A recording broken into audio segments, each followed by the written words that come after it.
Hello? Yes, hello, Mr. President. How are you? Yes, I have a minute. Oh no, an asteroid is going to hit the Earth. And the only way to prevent it is to put out a great real estate market update video? I'm on it. Hey everybody, we're about to save the world with our March 2023 Ottawa real estate market update. If you've seen these before, you know the format. I always start off with my trusty cheat sheet. I run you through some stats for the last month, and then I give you my own personal take, what it means to you if you're a buyer, seller, investor. So let's get right into it. So the stats for February 2023 are out. Now, just a quick disclaimer, I pulled these stats this morning, March 1st at about 11 a.m. There's always a few sales that get registered late. So if you see an update from another agent or the real estate board at some point in the next few days, the stats they give you might be slightly different than the ones I'm giving here. Okay, so let's start with freehold properties. In February, we sold a total of 626 freehold homes in Ottawa. That's an extremely low total. Same thing we've seen for the last few months. It's the lowest number of freehold homes we've sold in the month of February since about 2009. However, it's about 50% more freehold homes than we sold in the last couple months. So low total compared to past months of February. However, it's improving compared to recent months. The average price of a freehold home was also up in February. So we had been trending right around $680,000 as an average selling price on freehold properties for the last 4 months. In February, that went up by about 5%. The average selling price of a freehold home was $709,000. So again, prices seem to be on the rise. It'll be interesting to see if this is the start of a sustained trend or if it's just a blip, right? It's 1 month, it's a small sample size. And also I'll say that in a normal year, we do typically see prices start to trend up as we head into spring, then they kind of start to come down as we head into fall. So this isn't totally surprising. It's still good news if you're a seller. At the end of February, we had about 1,800 active listings in Ottawa. That's about the same as we had in December and in January. So supply isn't really increasing much. 1,800 is also relatively low compared to what we would have expected to see in February pre-pandemic, right? Which was the last time we had kind of a normal real estate market in Ottawa. I think that could have something to do with the bad weather, to be honest. I think a lot of people who would normally list in February are looking at the amount of snow we're getting and they're thinking, let's just wait until March or April. So we'll see. We'll see in the months that come. Last but not least, we're sitting on 2.9 months of inventory right now. Now, if you remember, inventory is a measure of supply and demand. When I say we have 2.9 months of inventory, it means that based on the recent pace of the market, it would take about 2.9 months to sell through all of the current listings. 2.9 months is actually down from where it's been recently. We've been sitting right around 3.5 to 4 months for the last few months. So to see it drop down quite a bit is, to be honest, is quite surprising. It's the lowest inventory level we've seen since July and August, and 2.9 months is really like, you're really getting into seller's market territory. I'm not saying we're in the seller's market. This could just be, again, due to people waiting for better weather to list, but it's gonna be very interesting to keep an eye on inventory levels and see if they stay this low. 2.9 months is definitely a lot lower than what we would normally expect in the month of February pre-pandemic. All right, so that's it for freehold. Condos, very, very similar trend to freehold. We sold about 216 condos last month. That is also, you know, a relatively low number. You'd have to go back to about 2017 for the last time we sold that many condos in the month of February. It's even more surprising considering how many condos we've actually built since 2017. So there's a lot more of them to sell. The average price of a condo did not go up in February. In fact, it was pretty much flat with the month of January. Condos on average sold for about $412,000. So 1 month, again, doesn't make a trend. Usually condo prices follow freehold prices, but there's usually a lag. So if freehold prices start to rise, it's typical that we'll start to see condo prices rise as well. Again, stay tuned. Last but not least, about 570 active condo listings to end the month of February. Again, fairly flat, in line with the last 2 months. Very, very low number of listings compared to previous February's pre-pandemic. And condo inventory also went down last month. We're sitting at about 2.6 months of inventory right now. So same deal, it's down, and it's lower than what we would expect to see in February. It's definitely lower than what we would expect to see pre-pandemic. So that does it for the stats. Get rid of these.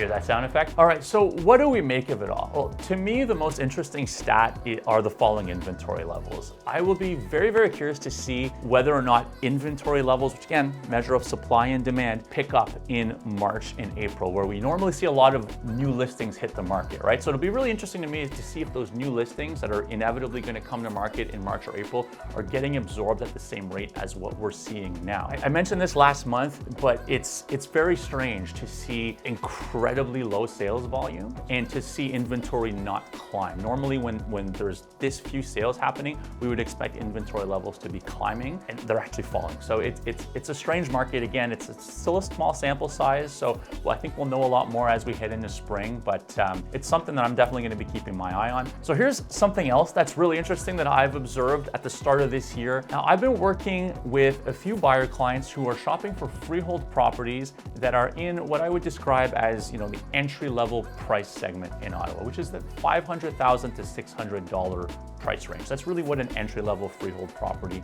is likely going to cost you in Ottawa, right? And so with these buyers, lately it seems like every single time we find a good property, right? Something that's well priced, in a good neighborhood, shows well, doesn't require a bunch of renos, those properties are selling fast. Like they're going right away, and more often than not, they're getting multiple offers. I can tell you personally, in the last 4 or 5 weeks, I've shown 6 or 7 properties to buyer clients that have gotten multiple offers. And just to give you a little bit of context on that, I'm an agent who works very closely with a small number of clients at any given time. I'm not one of these agents who's got 200 buyer clients. I'm not showing dozens or hundreds of properties. So it really does feel like lately, every time I show a good property to one of my clients, it's right away we're getting that call from the listing agent, hey, we've just received an offer, we're expecting another, and then next thing you know, there's 3, 4, 5, 6 offers. Right now, before you get discouraged and you say, oh great, are we gonna see these stupid bidding wars come back again? There's a couple of really interesting observations that I've made specifically about these 6 or 7 properties that I was involved in and that went to multiple offers. The first is that the majority of those properties sold with conditions, and in about half the cases, they sold for below the list price. So yes, they got 2, 3, 4, 5, 6, 7 offers. However, the best of those offers was usually a conditional offer for less than the list price. The other thing I observed is even in the cases where the property sold for above the list price, it only went for a little above the list price, right? So, a $500,000 property that sold for $515,000, a $600,000 property that sold for $620,000, $625,000, right? We're not seeing properties sell for $100,000 over asking like we were early in 2022, right? So small amounts. And the last thing, and I think to me the most interesting thing about this, is that those properties, a lot of those properties, in my opinion, actually sold for less than what they could have gotten had they just priced it higher and been a little bit more patient. So yes, buyers were willing to compete because they felt like they were getting a deal, and ultimately, if it was no longer a deal, they were willing to walk away. So it's a very, very interesting dynamic. In 2022, you could price something low and you would get your multiple offers, you get your bidding war, and you would also get a record price almost every time, right? And that record would hold until one of your neighbors sold, and then they would set a new record. What we're seeing now is that buyers do seem willing to compete, but only if they think they might get a deal. They're not willing to overpay. There's still enough inventory that they feel like, if I don't get this for what I want, I can go find something else. So all this got me thinking about the market, as I often do, and really trying to understand what it is that we're seeing right now. We have all of these contradicting indicators right now. We have low sales volume, but we're still seeing bidding wars on properties. And so I really wanted to understand what was going on. I think that inventory is usually your most telling stat. And so what I did is I took inventory, but I broke it down. Rather than looking at inventory for the entire city of Ottawa, for all freehold or all of condo, I took inventory, I focused on freehold, and I broke it down by price segment. And I wanted to see what the inventory levels were like across different price segments. And what I found was super interesting. At least to me, I'm a real estate nerd. Hopefully you find it interesting too. So in that entry-level price segment that we talked about, that 5 to 600K range, we have about 1.8 months of inventory right now. That is really low. That is full-on seller's market territory, which explains why I'm seeing so many bidding wars at those price points, right? Now, as we make our way up the price segments, inventory levels climb, and they start to climb pretty dramatically as we get into the upper price segments, right? So in that 600 to 700K price segment, we're sitting at about 2.3 months of inventory. Still super low, still really you're in seller's market territory there. Then as we get up to that from 700,000 all the way up to 1 million, right? There's a few segments in there. Inventory levels kind of pop up to 3.2 to 4.2 months, right? So that kind of starts to feel a little bit more balanced. And then when we hit 1 million, things really get crazy. Between 1 million and 1.25 million, we have 5.5 months of inventory, which is, it's you're still kind of balanced, but you're really starting to trend towards a buyer's market. And then when we hit 1.5 million and up, we have well over 1 year's worth of inventory. At 1.5 to 1.75 million, we have like 13.3 months of inventory. And I think it jumps to 16 and change once we get into that sort of 1.75 to 2 million range. So tons of inventory, right? So what that tells me is we have very different markets all operating at the same time in Ottawa, and it's really just based on the price segment that you find yourself in. Now, full disclaimer, we're still dealing with a relatively small sample size. However, I did go back and do the same thing for the month of January, right? So I looked at inventory levels across price segments, and it was pretty much the same story as what we're seeing in February.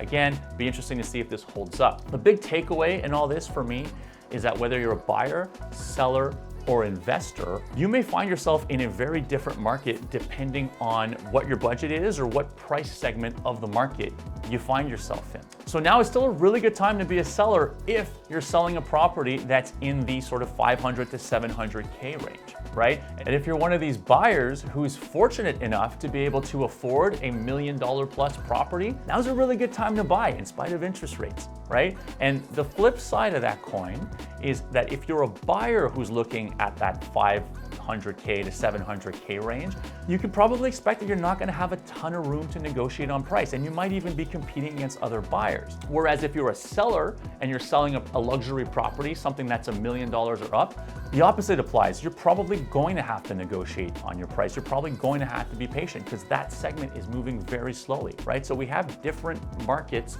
depending on what price range you find yourself in. So at the end of the day, it's really important to understand that before you buy or sell. It's important to understand what the market segment you're in is doing and then to prepare accordingly. You're not going to have the same approach right now if you're a buyer in that 5 to 700K range as you would if you're buying for $1 million plus. Same thing goes for sellers. Now we've set up a really cool Calendly link that gives you direct access to my calendar. If you'd like to book a strategy session with me, know how all of this applies to you, just click on the link in the description of this video, book a session, and I'm more than happy to kind of learn about your situation and give you some of my best advice. That about does it for this month's video. I hope you found this helpful. If you did, I would love it if you would like, share, and subscribe to my channel.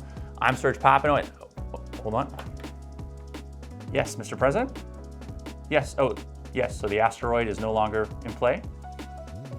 You're welcome. See you next time.